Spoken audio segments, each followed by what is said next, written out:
আমাদের প্রত্যেকের মধ্যেই কম বেশি এই সমস্যাটা দেখা যায়। আমরা খুব রেগে যাই, হঠাৎ করে ভুলভাল সিদ্ধান্ত নিয়ে ফেলি এবং যে ডিসিশনটা নিই সেটা কিন্তু আমাদের জন্য সঠিক হয় না। তো কেন এই সমস্যা হয়, চলুন আজকের ভিডিওতে জেনে নেওয়া যাক কেন এই সমস্যা আমাদের হয়। কারো ক্ষেত্রে মাঝে মধ্যে এই সমস্যা দেখা যায়, আবার কারো ক্ষেত্রে প্রায় সময়ই এই সমস্যা দেখা যায়। মেনলি মানুষের মধ্যে রাগটাকে বাড়িয়ে তোলে হচ্ছে মঙ্গল, এবং মঙ্গল এমন এক প্ল্যানেট যে আমাদের ভুলভাল সিদ্ধান্ত নিতে হেল্প করে এবং যে আমাদের হঠকারী সিদ্ধান্ত নিতে হেল্প করে। যখন তখন যা তা মুখ থেকে বের করে কাউকে বলে দিলাম, এই কাজটা করতেও কিন্তু আমাদের মঙ্গল ভীষণভাবে হেল্প করে। তো এই ক্ষেত্রে যাদের জন্মছকেতে মঙ্গল পুরোপুরিভাবেই খারাপ, হ্যাঁ, তাদের কিন্তু জন্মগতভাবে এই সমস্যাটা দেখা যায়। তারা হুটহাট করে রেগে যায়, যেখানে সেখানে যা তা বলে দিতে পারে, ছোট বড়োর জ্ঞান সেরকমভাবে নাও করতে পারে। এছাড়াও বিজনেসের ক্ষেত্রে হঠাৎ করে একটা এমন সিদ্ধান্ত নিয়ে ফেললো যেটা কিন্তু তার জন্য পারফেক্ট নয়, তার বিজনেসের জন্য লস হতে পারে, এরকম টাইপের জায়গাগুলো করে ফেলে। ঠিক আছে, এছাড়াও দেখা যায় এদের জন্মছকে যাদের মঙ্গল খারাপ থাকে, এদের কিন্তু জমি জমা নিয়ে ভীষণভাবে সমস্যা চলতে থাকে। জমি জমার কাগজপত্র নিয়ে সমস্যা চলতে পারে, নানান কারণে সমস্যায় পড়ে যেতে পারে, জমি জমা রিলেটেড নানান কারণ।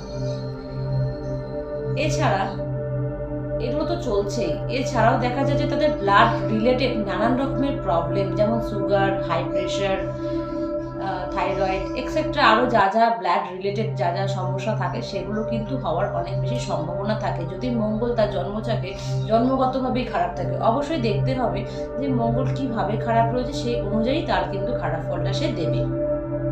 প্রত্যেকের ক্ষেত্রে যে একই সমস্যা দেবে তা কিন্তু নয়। ঠিক আছে, তো এবারে যেটা কথা, যে তাহলে আমাদের অনেকেরই মঙ্গল ভালো, কিন্তু তা সত্ত্বেও কিছু সময় কেন সেই জিনিসটা আমাদের ক্ষেত্রেও হয়েছে। দশা অন্তর্দশা চলাকালীন নানান কারণবশত নক্ষত্রের কিছু পরিবর্তনের কারণে মাঝের মধ্যে আমাদের যাদের ভালো আছে তাদের জীবনেও কিন্তু মঙ্গল কিছু সময় খারাপ রেজাল্ট দেয়।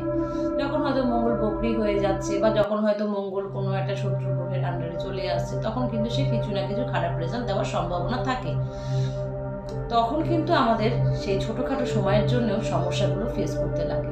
হঠাৎ করে আমরা বেশ ভালোই চলছিলাম, জীবনে হঠাৎ করে এমন একটা ফেস এলো, একটা বিশাল বড় লস ব্যবসার ক্ষেত্রে হয়ে গেল, এগুলো কিন্তু মঙ্গলের জন্য হয়ে থাকে। তো এটা আমাদের বুঝে নিতে হবে, মঙ্গল গ্রহর ছোটখাটো প্রতিকার আমরা কিন্তু করতেই পারি, এবং এতে খুব বেশি খরচা হয় তাও নয়। যারা এরকম সমস্যায় আছো, অবশ্যই মঙ্গলের প্রতিকার করো, সেটা অনেক বেশি বেটার হবে তোমাদের প্রত্যেকের জন্য। নর্মালি দান ধ্যান করতে পারো। আর মঙ্গলকে ভালো করার জন্য যেটা ভীষণ ইম্পর্টেন্ট একটা কাজ, সেটা হচ্ছে কঠোরভাবে পরিশ্রমটা নিজে করতে থাকো, এবং সেকেন্ড হচ্ছে যে নিজের ভাই দাদাদের সঙ্গে সম্পর্কটাকে ভালো রাখো। এই দুটো করলেও কিন্তু তুমি অনেক বেশি উপকারিতা বুঝতে পারবে মঙ্গলের। যাদের ভালো লাগলো অবশ্যই কমেন্টে জানাবে। আজকের জন্য এইটুকুই, নমস্কার। সকলের সঙ্গে শেয়ার করে দিও ভিডিওটা, যাতে সবাই দেখতে পায়।